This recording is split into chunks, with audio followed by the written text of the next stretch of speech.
First time I get to do one of these in a while. Since Hell of a Summer.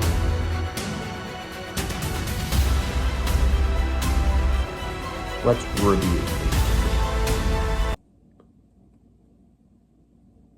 No. I hear it coming. I'm Michael. Michael Afton. You've seen Five Nights at Freddy's?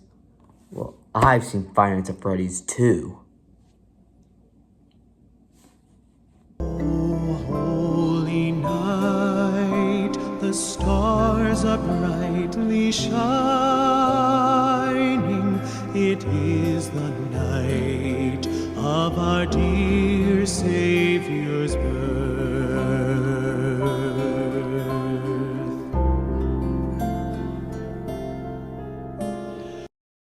This is getting filmed right after the regular review. Welcome, guys, back to yet another review. Today, honestly, it's a pretty good day. I had fun with my friends. We went to Qdoba. And we went to the movies to see this one movie. I don't know if you've heard of it. It's called FNAF 2. Five Nights at Freddy's 2. Yeah, I don't know if you've heard of it, but it came out. So me and my friends watched it. And it was absolute dog. Let's go. Spoiler review. Actually, not yet. We'll get the positives out of the way. Oh, wait. I already said all the positives. Let's go. These glasses I used when I did a School Rock musical. A really good one, by the way. So I'm going to bring these on videos whenever I do a roast rant. So, here we go. FNAF 2 official spoiler roast rant.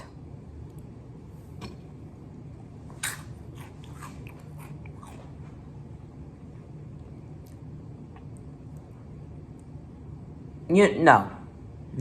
There's positives that I didn't talk about. There are spoilers. Gavin, get a hold of yourself. I'm getting excited. Okay.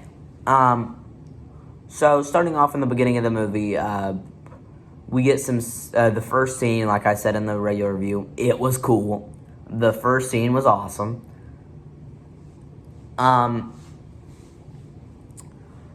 But it went downhill from there. But we'll talk about that first scene. So basically, we get introduced to Charlotte, which is Henry Emily's daughter. Henry Emily is Afton's co-worker, helped him build the animatronics, but before Afton ended up being a murderer. And Charlotte saw this kid getting kidnapped, and she was at Five Nights at Freddy's, and the second location, well, the original, but second, it's whatever. And sees a boy get taken by the yellow rabbit and trying to go to the adult. This is my first negative. Goes to the adult. She's like, help me, help me. The parents are speaking. Help me, help me. Talk to your dad. Help me, help me. Find someone else. These adults are so annoying. Like, you can tell me that it's a part of the plot, but there's no way you're going to have me sit here and believe that a parent is going to be like, a child's going missing? The adults are speaking? Like, bud, be so for real. Like, there's no way my mom would ever do that to anyone. Be like, oh, a child's missing? But the adults are speaking, so shoo. So she goes to go check it out herself before Vanessa, young Vanessa, is like, no, Charlotte, don't. That was horrible acting, by the way. Not what I did. That was better than what the movie did. That's a negative, but I'm sorry. I'm trying to get positive. But eventually, this was a good part of the movie. Charlotte tries to save the kid, but it's a big whole chase scene with her and the yellow rabbit. It's clean yellow rabbit too, not even messed up yet. Cool, clean yellow rabbit, and it's awesome. This is one of the only times you see Matthew Lillard throughout the movie, and it's a flashback. And every scene he's in, is a flashback. You will get him in the third movie because we'll talk about the post-credit scene later. But eventually Charlotte saves the kid. She walks out on stage and she's holding him, and eventually her eyes start to blur, and then she screams. She goes, ah! And then she falls, and the kid she saved was still alive, but she had 3 stab wounds in her back. And that's when I was like, PG-13 my cheeks. You just killed the kid. I was like, that's awesome. Whoa. That's not what I meant by that. Okay, we're gonna move on. But then the trapdoor below her starts to open up, and the marionette comes out and is carrying Charlotte, and then goes back down. Basically symbolizing Charlotte is the marionette. And when we watched that, me and my friends were like, this is peak. This is gonna be it.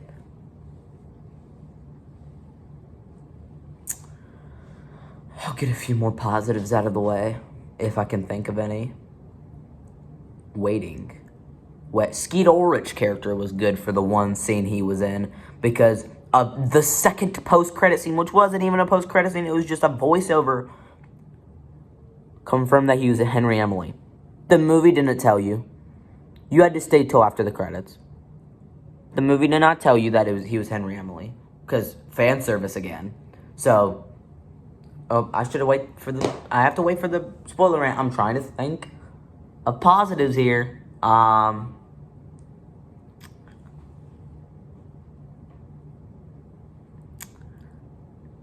The animatronics are cool. Oh, the marionette. Here we go. The marionette is a cool part of this movie. The marionette basically possesses anything that it wants to, / Charlotte. Charlotte possesses McKenna Grace's character in this movie, possesses Vanessa, and possesses Abby. I'm so sorry about what I'm about to say about these poor actors. Man, once that roast rant comes, people are gonna unsubscribe from my channel. But possesses all of them, and that is creepy. Like, my friend by me that hates horror movies, she was like, it was funny. I'll just tell you that it was funny. Not a fan of horror movies, and well, I am obviously, but she wasn't, and it was really creepy. It was more creepy than I was thinking, especially when it possessed Abby. Ooh. But once they possessed Vanessa, I knew what they were gonna go with in that. But we'll get to that later. That is a positive, but it's also the end of the movie, which is a cliffhanger. So we'll talk about it later. Yeah, marionette, coolest part of the movie. Again, the kills are pretty solid. There's, the Charlotte death at the beginning. One time, Chica pulls this one character this character, horrible. One of the worst characters I've ever seen in my life. He's the Abby's teacher, and he's basically like, you suck at this class. It's a robotics, by the way. She can now build her friends back. Get back to that. And he's just like, oh no, you're horrible. You cannot present this in the thing. You're bad at the subject. You cannot present at the science fair. But she does anyways, and then he gets her project and purposely falls and breaks it. And a kid screams, "You're a real DIC," you can finish the word, Mr. Berg. And he said, who said that? That was one of the like 2 jokes of this movie that I was like, wow, that was kind of funny. Solid joke. And then after that, Chica got a hold of Mr. Berg. Where's the king? Oh, gosh. And Chica got him, and had one of the worst, well, not Chica, but the teacher had one of the worst stumbles of all time. I know it's a horror movie trope that people fall when they're running, but my gosh, he ran into this big supply thing and everything fell. Like, it was actually dumb. And then he hit under their table where you can clearly see his legs. Megan Fox is great as Toy Chica. I would say all the voice actors are good, but they're barely in it. They don't do anything for the story other than Toy Chica. If you don't have Toy Chica having a voice, then you don't have the movie. Because she has a big part in the beginning where she asks Abby for a code. I'm not going to go in every single spoiler of this movie. If you like, I'm still going to mention like the big parts in my roast rant because most of the big parts are my roast rant. But okay, let's get this Vanessa thing out of the way. So at the end, the cliffhanger of the movie is Josh Hutcherson's character, Mike, and Abby leaving, basically telling Vanessa to stay away from them, which that scene was horrible. Being like, stay away from me, in my family. After they went on a date, and after she saved him, okay, and well, to be fair, she did lie, but whatever. You lie! You're like Papa. Sorry, I got carried away. But, and then you just see the marionette appear behind her, and then her eyes turn into the marionette's eyes, and I think that symbolizes Vanny. That's what I was talking about with the security breach. Okay. For you old folks, because I know some of y'all watching, because my dad's watching this, and I mean, I wish 3C Films watched me. That'd be pretty cool, but I noticed he didn't mention this in his review, and my dad probably was wondering this as well, and I know someone else that's hopefully watching this. You better be. You know who you are. That I need to explain something to. So, there's this game in the FNAF universe called Security Breach.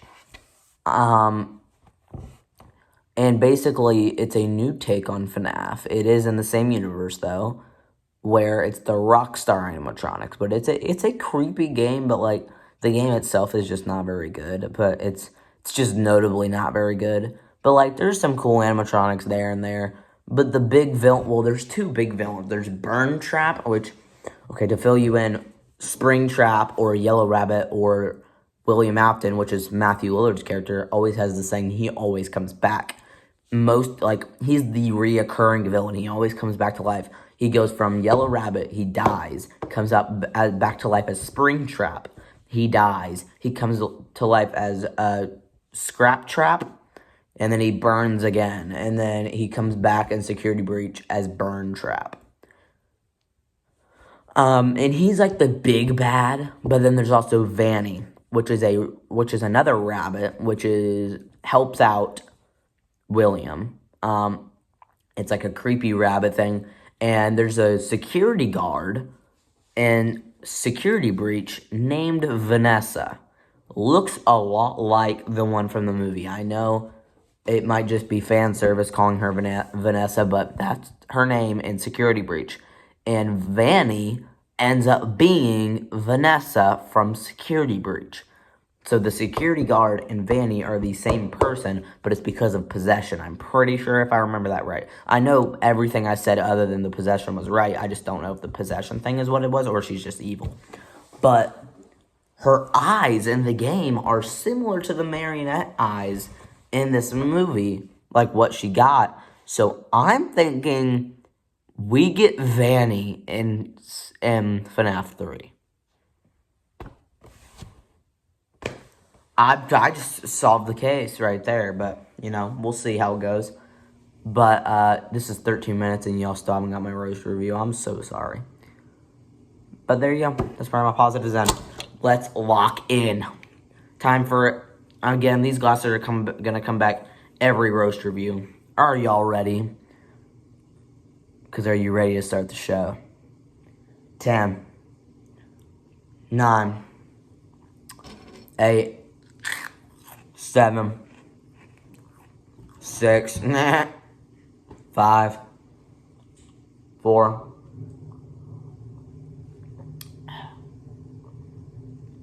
3, 2, 1. The acting in this movie, straight up horrible. Josh Hutcherson, I'm so sorry. You have a decent track record, but you're not good in these movies. I'm super sorry. Just do better. Matthew Lillard's scenes made no sense. They have this villain in this movie. Let me recreate this scene, okay?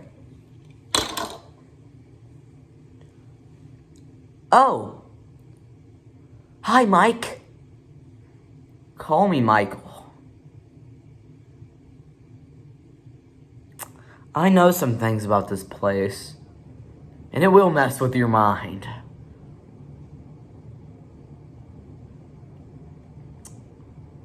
I'm Michael. Michael Afton. Hello, sis. The big bad of this movie is Michael Afton. And no, that's not a complaint from me. Unless you do it in the way they did. So, he appears in one scene in this movie, the Ghost Adventure movie with McKenna Grace and that whole team. It's in the trailer.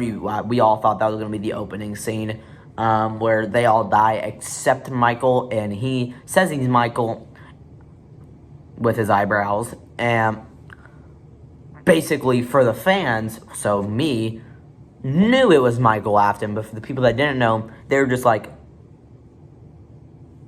what's so good about being named Michael? Like, I know like 40 people named Michael. Why is that such a big deal? And then eventually it's like, I'm Michael Afton. And they're like, oh. So that scary guy, the dude that looks terrifying, that was in one scene at the beginning of the movie, is actually the villain. So the dude that looks like a villain that was in one scene in the beginning of the movie ends up being the villain. We know, bud.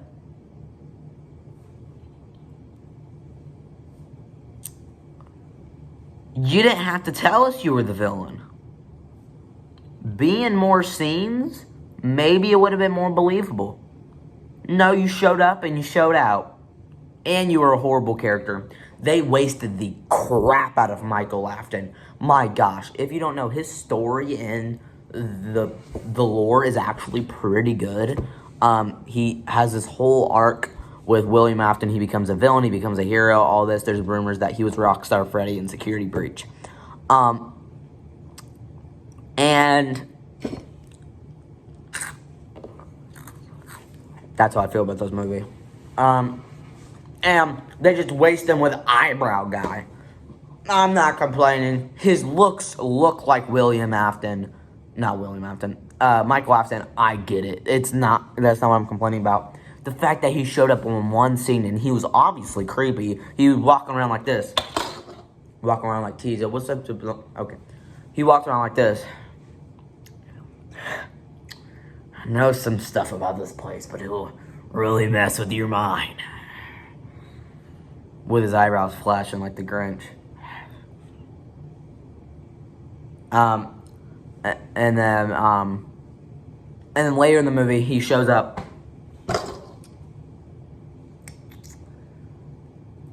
Michael Afton.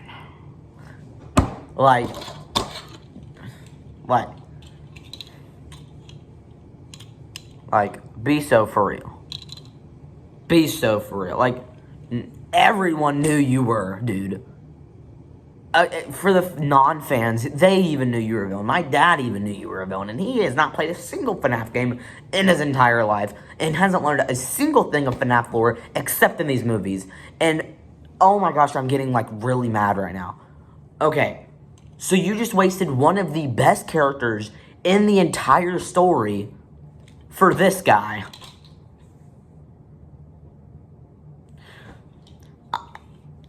I don't know what else you want me to say. I don't know how you just wasted the dude that ends up being Purple Guy and ends up actually being a big part of the story and ends up being one of the best villains and one of the best heroes of the entire lore, and waste him in the second movie that is more garbage than the first one could have ever imagined. The first one is like The Godfather compared to this Megamind 2. Oh my gosh, I do not even know how to explain this. Like,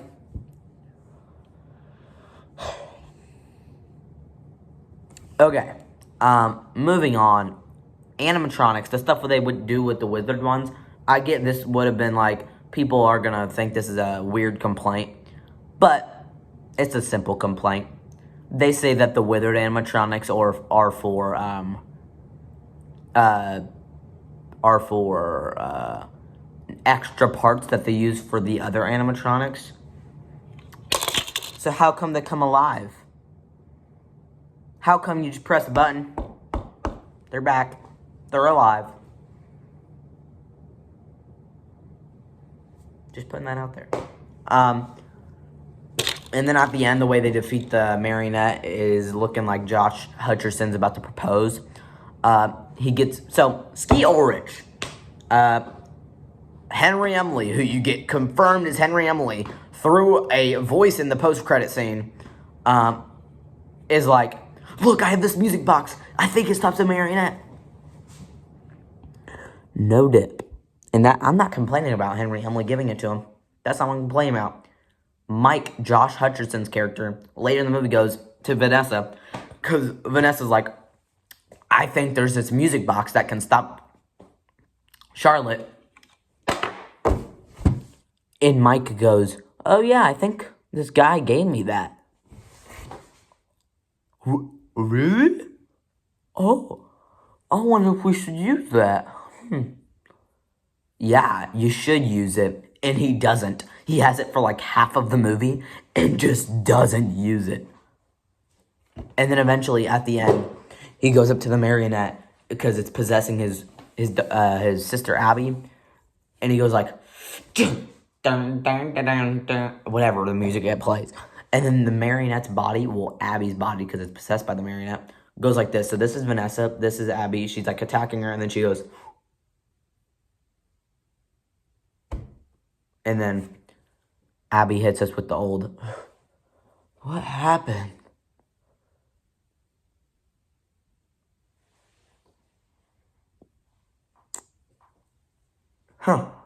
What happened? You gonna ask that when I basically proposed to you with a music box? I don't.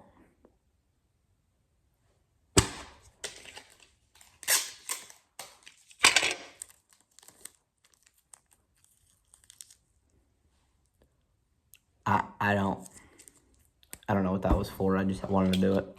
Okay. Let's lock in for the rest of this spoiler rant. The final scene with the animatronics. So the toy animatronics finally are getting the upper hand and they attack the family. And then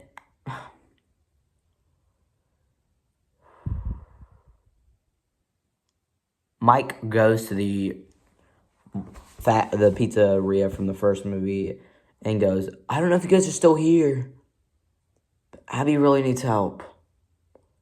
Abby really needs help.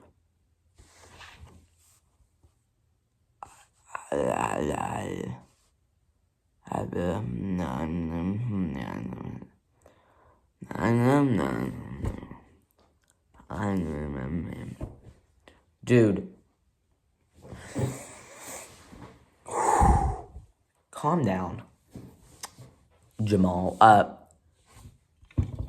Then the original animatronics come up and crush the toy animatronics and the withered animatronics and kill all of them.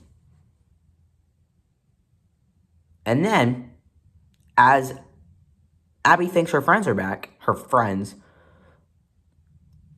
they die. because they're away from the pizzeria.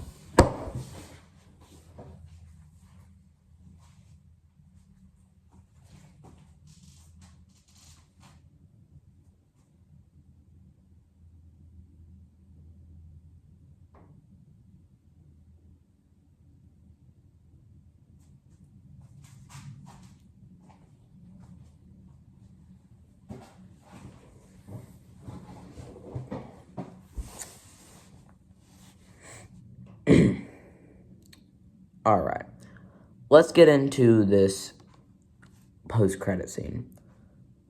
It is a pretty cool post-credit scene. I'll give them this. They got me excited for the third movie. They did it.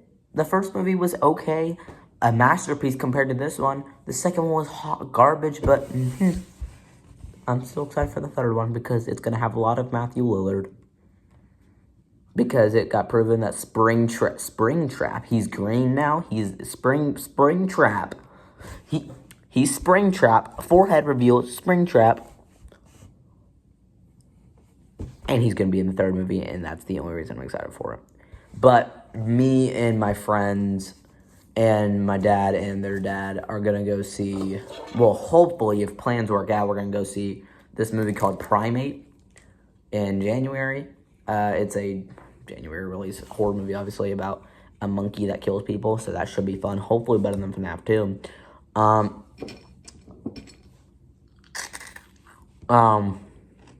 What is there to spoil you with?